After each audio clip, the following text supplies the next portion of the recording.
Hi everyone, welcome back to my YouTube channel. ನಿಮಗೆ ಯಾವಾಗಲೂ ಅಕ್ಕಿ ದೋಸೆ ತಿಂದು ತಿಂದು ಬೇಜಾರಾಗಿದೆಯಾ?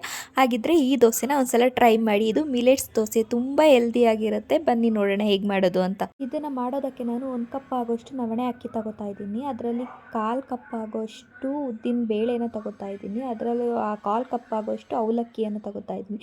ಇದನ್ನು ಚೆನ್ನಾಗಿ ತೊಳೆದು ನೀರಲ್ಲಿ 6ರಿಂದ 7 ಗಂಟೆ ನೆನೆಸಿಡಬೇಕು. ಇದನ್ನು ನೆನೆಸಿದಾದ್ಮೇಲೆ ಒಂದು ಮಿಕ್ಸರ್ ಜಾರ್ಗೆ ಹಾಕ್ಕೊಂಡು ಸ್ವಲ್ಪ ನೀರನ್ನ ಸೇರಿಸ್ಕೊಂಡು ಇದನ್ನು ಚೆನ್ನಾಗಿ ರುಬ್ಕೋತಾ ಇದ್ದೀನಿ. ರುಬ್ಕೊಂಡಾದ್ಮೇಲೆ ಇದನ್ನು ಒಂದು ಬೌಲ್ಗೆ ಸರ್ವ್ ಮಾಡ್ಕೋತಾ ಇದ್ದೀನಿ. ಈಗ ಇದನ್ನು ಚೆನ್ನಾಗಿ ಸೌಟಿಂದ ಕಲಿಸ್ಕೋಬೇಕು. ಇದನ್ನು ರಾತ್ರಿ ಇಡೀ ಉಬ್ಬೋದಕ್ಕೆ ಬಿಡಬೇಕು.